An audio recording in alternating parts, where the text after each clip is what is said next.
but I'm going to give you a presentation. So I know some of you have already read my paper, so I'm going to go over some of that in the 15 minutes, obviously not all of it. So the academic references or the policy context for this personal story you can be found in the paper, but I'm going to tell the personal story on the basis that I probably am one of the people that are currently disengaged from the political system. I was at one point one of the people that disengaged from the political system, one of those that might be considered to be hard to reach, a neat. I'd fit all sorts of labels, if you like. So I thought, well, I'll tell that story of what it felt like to be that person, and then how we can fit that into our thinking and talking about democracy. And I should say it's only the second time I've told that story in the last 22 years. The first time was earlier on in the year, and I feel comfortable talking about it now, not just because actually some parts of it are quite emotional, but really the reason I haven't spoken about it is because I think people label you. So if you're from there, they kind of feel sorry for you. Oh, it's a shame because that was her experience. So I've avoided talking about it at all, and I think I've earned my stripes well enough. I've worked in a number of different positions, and I feel able now to say this is who I was, even though you didn't know maybe that story before now. So that's just a little bit about MutualGain. You can read that in your own time. So I start with, I suppose, the personal is political, not just from the feminist perspective, because obviously I do quite like that, given that I would regard myself as a feminist. But I do think that when we're talking about democracy, that we're talking about how do you connect with the personal lives of people in a democracy so that we can govern well for them. And the way in which we tend to connect with people is either through surveys or through our elections. And I think a lot of the conversations around democracy focus on voter turnout, the decline or increase of political party membership, the nature of the composition of the government, whether it's coalition or a single party and that kind of thing. And I just think that's just a really, really small part of our democracy. And actually, when you look at the challenges that you're facing in Sweden, and certainly the challenges we're facing in the UK, there's a change in the social space where people are inhabiting, which government can't seem to respond to because the people in that social space are disengaged. I would argue as well that perhaps those that are working in the state, the civil servants that represent, actually have no representation, they're not elected, they're largely unaccountable. My starting point is that they go out of their way sometimes to avoid engaging with councillors, keeping information away from councillors, so it does make councillors' job very difficult to do. And of course, despite them saying that they're neutral, my experience of working in local government and in central government is they are far from neutral in that process of how you actually make real an elected member's philosophy, approach, their politics. How do you bring that to life for the public? And I would argue that the civil servants and the people that work in local government are the people that block that, not necessarily the public, and it's largely based on my experience. So who am I then, and why do I think like that? That's just a picture of me and my school friends when we were, I don't know, I think we were about 13, which somebody put on Facebook recently, and I thought, oh, well, I won't put a picture of school, I'll just put a picture of us there. And actually, we were really quite wild as a group of school kids, because we were all the kids that didn't get to the grammar school and we didn't get to the good school that was close to us, because the government was going through a process of changing the education admission system. So if you were in the top set of a primary school, you went to the school which had places, because we've moved to a form of comprehensivisation. So we all came from all over the place actually and sort of congregated there and didn't do any homework for the whole of our secondary school career. I can honestly tell you we did nothing at school and had a ball doing nothing at school. So when you read my paper and you realise, for those of you that are probably much better at writing English than me, particularly from the Swedish contingent, if you're thinking that doesn't sound right, I don't think that's grammatically correct, it's because we weren't taught how to write good proper English, if you like, and that's been a bit of a bane of my life. It stayed with me for a long time and stops me from putting pen to paper sometimes. But it was because the policy at the time was that it was thought to be elitist to teach grammar to our cohort, and they stopped teaching it. They just did a pilot for a little while and stopped teaching it, but I didn't realise that till much later in life. Anyway, so we had a bit of a riot there, and the school was shut down a year after we left because it didn't get any decent results. I'll just put all these up because they're obviously coming up in different order. Sorry, that was a bit of a rush job. So then, so I left school with no exams. I left at 15. Nobody asked me why I was leaving. Nobody asked me to go back to school. Nobody stopped me from leaving school. So I left school and just went and got a job. And by the time I was 19, I then fell into the category of teenage mum, unmarried mother.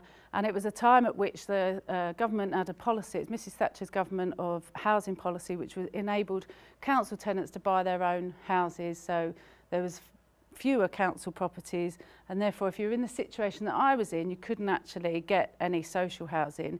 You were really forced to either buy outside of London where it was cheap enough, or rent somewhere which really wasn't very nice. So I took the option of buying. I did have another choice at the time. I could have said that the father of the child wasn't with me anymore, and then I might have had more of a chance of getting a council house, but I chose not to. I felt morally that I shouldn't do that. That isn't what my friends did. So plenty of my friends didn't do that, and they went into council housing, and, you know, have their lives been much different to mine? Probably not, but I think there are some key differences which I value more, perhaps, just because of the journey. So anyway, so we moved out, bought a house, thought I was doing a really good thing, and the interest rates doubled within about 6 months. So here I am, pregnant now. You've got no maternity leave, interest rates have doubled, you can't then get back. We've got a lot of travelling expenses because you've got to get back into London, and obviously it makes it very difficult then to pay the mortgage, and we were just one of thousands of people at the time. And I remember Mrs Thatcher coming out of Downing Street looking like that and saying the interest rates have got to go up again and there's nothing we can do about it. And I suppose that was probably the second time which I thought about politics. The first time was when I said to my dad, "What is politics about, Dad?" And my dad said, "Don't you worry your pretty little head about that, darling, that's a man's game." So, and I remember thinking, I don't really like that very much. And so that was probably the first time I thought about politics. The second time was when she said she had no control over the interest rates, and I thought that's just not, that can't be true. You run the country, you must know why, because this meant another £50 to me a month. That's all I did know about economic policy at the time. So then, stupidly, maybe, accidentally, I don't know, but anyway, the second child came along, which wasn't planned, and there I am, full-term pregnant and about to have my house repossessed, because we had rent it out to somebody who would guaranteed income. It was on benefit. She was on benefit. So it was guaranteed income. So we thought if we rented it out for 6 months and I went back to live with my dad for a little while, maybe then when the interest rates came down, we could move back in it. What I didn't know at the time was that was illegal to do unless you had a specific mortgage which allowed you to buy to let. I didn't know that at the time. I was 19, 20 by then. I had no idea. But she did know that, the person that lived in my house, and so she reported me to the building society, and the building society then repossessed the house, which left us with a deficit of in excess of £20,000, and she was allowed to stay in my house and rent it from the building society. So there was a bit of uncomfortableness about that, but then I started to think, this is really important, this is affecting my life. She comes out on those steps and she says that interest rates have got to go up. This is the impact it has on my life. Why don't I understand that? Why don't they teach me politics at school? Why didn't anybody tell me about the implications of all this? So the house was repossessed. I did a number of different temporary jobs, working in cab offices on Friday nights, which was another story. You could write a book about some of that, which was quite good fun. But there was a really key important person, which had nothing to do with government, but a key individual who was just a good citizen, a nice person who perhaps deviated from the rules. And as I'm walking down Sydenham High Street with a double buggy, which is not easy to manoeuvre, I'm walking down thinking I know nothing about money, and yet what I do know is I owe over £20,000 now, and I haven't got anywhere to live, and I've got a baby due. I've just had the second baby, so 2 under 2. And I saw an insurance shop, and my naivety at the time was they deal with money, so maybe they can help me. And I walked into the insurance shop and said to this man, "I wonder if you can help me. I think I'm about to be repossessed. I've got this letter from the Halifax," and they said to me, "My house is going. I just wonder if you can help me." And he must have, now, in your wisdom now, you look back and I think, oh, I'd feel really sorry for me too. Never mind, come in. And he did feel really sorry for me. He took me and he said, "I'm going to tell you something now, and you must promise me you'll never, ever tell anybody that I told you it." I think 20 odd years later, I can probably say it. I've never told anybody what he said till today. But what he did say to me is, you need to go and buy another house, you need to buy it quickly. And I said, I can't, I'm just about to lose this one. He said, you need to buy it quickly, because if you leave it more than 3 months, you'll be repossessed, you'll never be a homeowner again. And the way this country's going, you will never have social housing either. You will always be in low quality, poor quality rental accommodation. Go and buy a house. Doesn't matter if you live in it, just go and buy it immediately. And I don't know, I just trusted him. So I went home and I said, we've got to buy a house. And he goes to me, oh, we can't buy a house, we just lost one. Anyway, we did buy another house, which was an awful house, really horrid house. But anyway, it got us back on the ladder and we never looked back. That man changed my life. No government, nobody else. It was a man who just was a good person and saw and wanted to help somebody. And I think that really is where we need to build society, bring back some of that, where you network with people share advice, tips. All right, it was illegal what we did, I suppose, but nevertheless, it got us out of trouble and has probably contributed more to society than had I've gone the other way, where I might have been a lot more angry as a result. Now I've got 3 minutes. I went and did it. Then the government had a policy to help people from deprived backgrounds, uneducated backgrounds, NEET, to do computer literacy courses. So I knew then I had to go back to school. Let me go back to school. And I did a computer literacy course. Got a great job for Chase Manhattan Bank on reception. We had an absolute ball there and really enjoyed myself. And then I started to really think about democracy. I did an access course, another government policy, widening participation to people who wouldn't normally enter higher education. And my access tutor there told me, I emailed in the paper saying you might be interested in this, and he said he found it really emotional because most students didn't go on and do anything with their education, and it's nice to hear when somebody does. Did a degree in politics, and then a master's in politics. And I worked for Tony Blair in the 97 election, which was absolutely amazing. We've got it all on video, but there I was ringing people to say, why would you or wouldn't you vote for Tony Blair in the next general election? And what I saw with Blair was he was the first to sort of bring in, or what I could see, the first to bring in some private sector methodologies to understand the public. So he used focus groups a lot, didn't he, when he was trying to understand and get the language right. And we had to report in every day what were the public saying, so that then the spin, if you like, we would call it spin now, but the populist approach then was exploited at the time. I thought it was genuine. But, you know, he said education, education, education, and I was up for that because given my history, I thought that's what we need, more politics and education. Then along came the next child, which was in the middle of right at the end of that degree.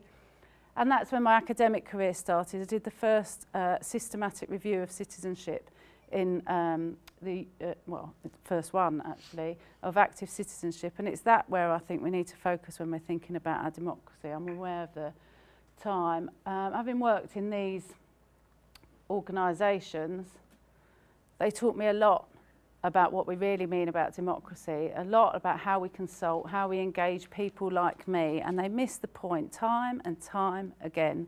We're going to survey people, but there are certain types of people that answer surveys. I wouldn't have answered a survey when I was homeless and when I was trying to survive. I was just trying to survive. I was trying to keep a roof over my head and keep my kids and make sure that they were good citizens in their own right. So I don't do that. So I think it is the job of the state to go into communities, invest in communities, not necessarily in a kind of traditional community development way, but in a new modern way, if you like. How do you understand the insights of people's lives? Because unless you understand their lives, you can't legislate for them, you can't govern them, and you can't ensure that you're living in what I would class a proper democracy, which is participatory in its nature. So I could talk to you for hours about different stories from each of those organisations, which led to me developing the MutualGain model, this was designed by PC, who we've just developed a capacity building model. And I think the answer is here. So this would be MutualGain, who's the coach and the trainer. But actually, if you look at the police, they play a very strong defensive line in society at the moment. And what we need to be doing in democracy is building the midfielders in a football game, if you like. And I know nothing about football, so I had to learn it quickly to respond to where he was going with what he felt we brought to the table. But they tell me that if you've got a good midfield, you've got a good team. And I know when I've said that to football fans, they say, well, it's not entirely true. But anyway, if we can work on the fact that if you build the midfield up, which are not these people, they're not the people that attend your forums, they're not the people that vote, They're the people here which are probably a bit disengaged, but if you can build the capacity of the midfield to start engaging, you might actually be able to defend a much better form of attack, if you like, on our democracy. And that just, you know, I can talk you through that a bit more, but the wolf might come out of the cupboard in a minute. So I'll stop there because I think that is probably 15 minutes on the dot. Brilliant. Okay. So yeah, democracy is personal. Democracy is about me and you, and we're all citizens, even though we've all got different roles. We're also, we have multiple identities. But how can you take part in democracy if you don't know how it works? Now, if you're in power and you see power as about protecting your elite, you've got a vested interest in making sure the public doesn't know how it works. This is why in the UK, your government is cutting citizenship education and doesn't do political literacy to any extent at all, because it's not in their interests to have a knowledgeable public. I think Marx wrote something about that, but I'll be accused of being a Marxist if I cite Marx too accurately, so I'll just say, have a read, it's interesting. But yeah, we have to know more. We have to have more knowledge to have power ourselves. If we're going to share power, we have to share knowledge. So that was fantastic, Susan, thank you.